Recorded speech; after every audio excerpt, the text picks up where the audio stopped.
We're back. And why are we back? Because we're going to talk about love. Go, Natalie. Jane. Is anybody ever in love? Ooh, let me hear it. Okay, that was it. You just got a second. No, that's it. That's the love language. That's the love. Well, singing. Singing is. You love singing. She's like a real singer. Yeah. We are back with Dr. Jess O'Reilly, sexologist, and we are here with Kimberly Moffit, who is also a Relationship therapist and YouTuber. And the reason that we're coming together for these conversations and for these different segments is that moms, we want to let you know that it's okay to talk about this stuff. And I know that you try to keep it inside because you're afraid of judgment and you're not sure if it's normal, so you don't want to say it. So we're here to say it and have the conversations that you need to have. And I'm just going to put it out there that your relationship should always be worked on. Like, it's not something that you get married and you just kind of sail on through. If you're not talking about things, then there's probably an issue. Like, you should be having constant conversations around your relationship. Definitely. We should treat it as if it's a part-time job, like our career or our children. I mean, those are full-time jobs. Our relationship is just as big a part of our life as any of those things. So yesterday we're sitting having coffee, and Natalie goes to me, what's your love language? And I'm like, what? She's like, what's your husband's love language? I'm like, She looks at me, she's what? like, what the hell are you talking about? I was like, I think I know what you're And then I asked these two, and they're like, yeah, your love language. And I'm like, where the hell have I been? Can really break down what the hell love languages and what they are. Okay, so in 1995, a relationship writer named Gary Chapman published a really good book that kind of changed the scope of He was on relationships. Oprah. Right. Yeah, I know it. And what his book kind of boiled down to was that there are 5 different love languages, which are the way that you love to love your partner and the way that you need to be loved by your partner. So to break it down, there's 5. The first one is gifts. The second one is acts of service. Gifts? Yeah. Like, you Giving want and receiving gifts. You know, some people need to receive a gift to feel important. Yes. Yeah. So second is acts of service. So it's like what you do for your partner.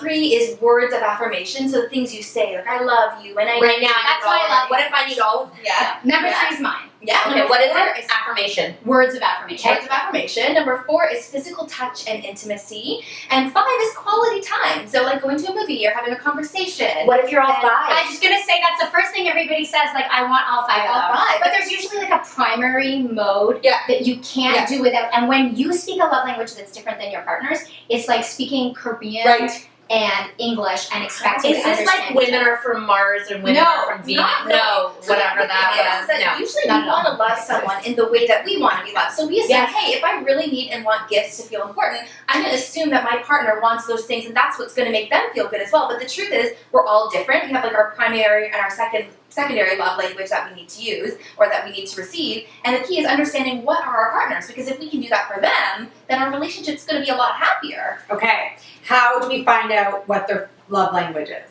So you can go online and do the quiz.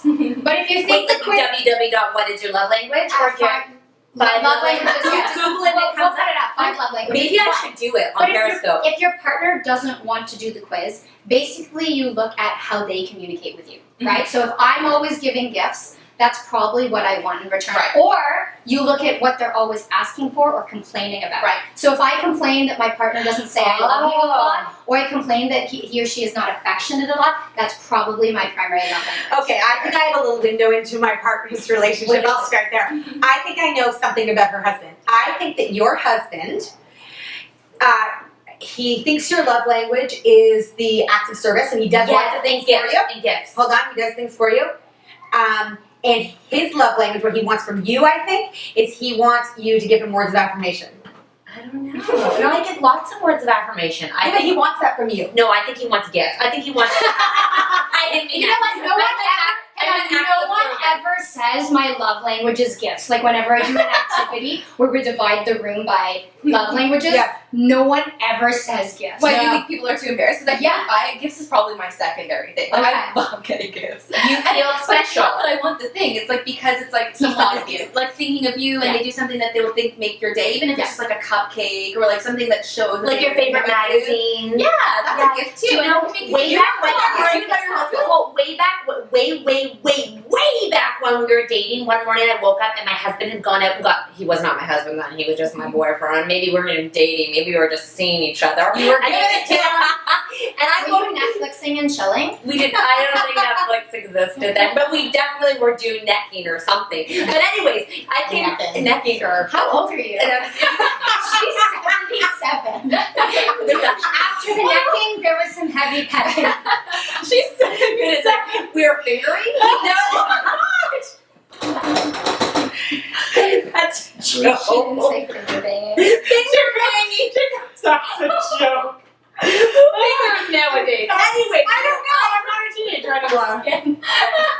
Hey, I forgot. Were we periscoping that? I forgot the story. I Okay. I woke up.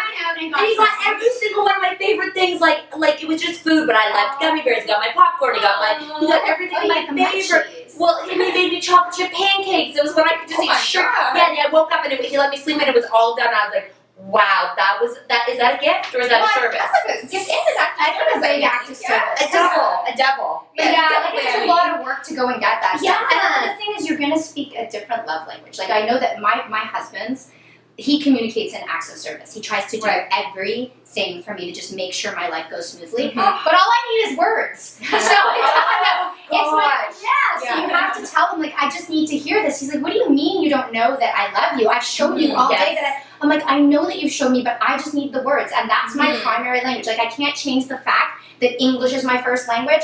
And it does change over time, but I'm not going to consciously change it. Mm-hmm. How hard is it to get your partner to understand your act of, like, how hard is it to change how they've been doing things their whole life? Oh, in terms of what you want. Yeah, like, I don't know. I think it's about telling them and also like asking them what is your love language. So they maybe don't want to do the quiz, but you can say like, what do you think your love language is? So kind of getting on the same page in terms of we're going to help each other express ourselves with love language is the first step to consciously kind of saying, hey, I'm going to change.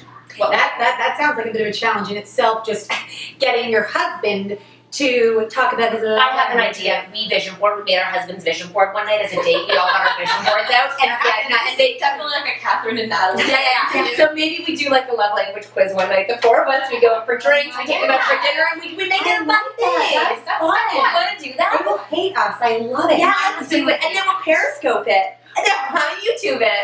We have to do vision boarding soon, by the way. Okay, that's it. And then there are other love languages. Okay. So Gary Chapman obviously is the pioneer and it's seminal work in the field, but I think like in 2015, a potential love language could be public declarations of your love, right? Like, I'm the happiest woman in the world on the Facebook. Facebook's our best husband ever. Look what I got, look at my roses. Yeah.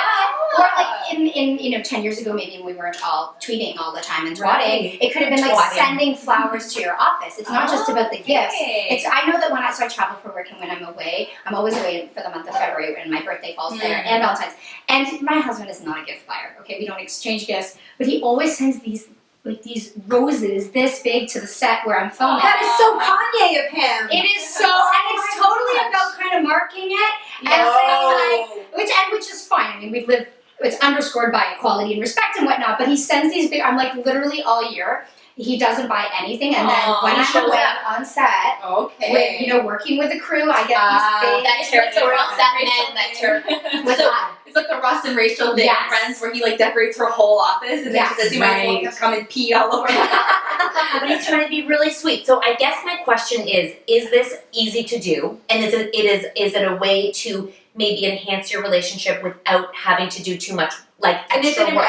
Is it important? Oh, 100%.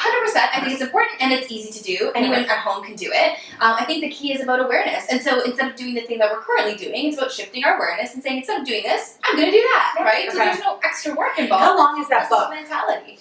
It's a really easy. You don't Even if you don't read the book, you can go on the website and there's an FAQ that explains everything. Okay. Yeah. So we'll put that website up. We'll send Yes. And I have one more question, and then that's it. And I have one more comment. Okay, go. You first. My comment is, it sounds to me like Gary's book might be a bit dated, therefore it needs to be rewritten. Oh, he Girls, has what one do you for think? men. Do you know that? What do you mean? Okay, so I'll say that there are limitations for the book. Like it's for some people and not for others. I know that there are some.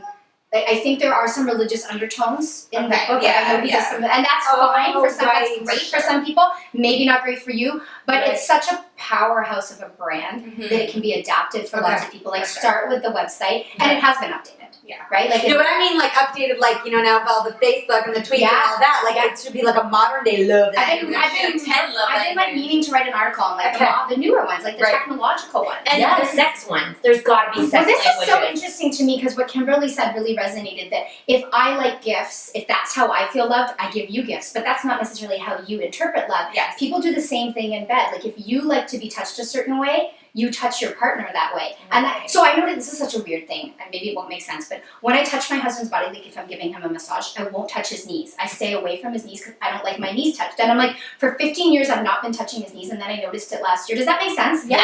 There's no reason to ignore his knees, and not that I'm missing anything. Yeah. Like they're so big. Please. Hold on, I'm loving that, but I just want to just touch on one thing. How often do you give him massages? Oh, much. March. Perfect. Thank you. I didn't want to feel bad. I don't want to end this segment. No, feeling bad about myself. But this is the thing, you shouldn't. Like, so we all have different relationships, and we're at different stages in our relationships. And so if I'm having sex every other day and you're having sex every other month, that's okay. Like, I'm not having sex every other day. Don't worry. Don't worry. I'm away all the time. But that also helps. The fact that I'm away means that we have to like force ourselves to do it when I'm home. So it's a really hard thing. So you just can't compare. Please don't compare. Like, Because if you can't Google it, like, how often should I be having sex? This is the thing. If I look at all three of your husbands and the things that they do for you, put all together, that's 3 men, and that's just 3. I know lots of other men. And then compare that to what my husband does. He's always going to lose because he's just as amazing as he is. He's just one man. That is such a light bulb moment for me because we sit around as women and we compare and we complain, and then your husband does what? He sends you flowers. I don't get flowers. But then that's what you're saying is don't compare to 3 to 1. He's never going to win. We are going to put the link for the love languages down below. Thank you for tuning in to see more about our guests, who they are, where they not where they live, but where they live online. You can visit Dr. Jess O'Reilly, Sex with Jess at, right? Sex with Dr. Jess. At across the whole board. Sexwithdrjess.com. And drkimberly.com. And at Kimberly Moffit on Twitter. We need a doctor, like Dr. Catherine, Dr. Natalie. Oh. They are doctors. That sounds so good. Dr. Mom. Dr. Mom. Dr. Love. Anyways, we will stay tuned for more segments. Thanks for tuning in. If you have any questions, comments, leave them below. We will try to answer them for you. Or you can tweet or Periscope. What's your love language? We want to know what's your love language. It might not be one of those 5. It might be booze. It might be something else. It might be just partying hard together. Who knows? Let's I actually love that. Okay. Okay, that's it. Thanks, guys.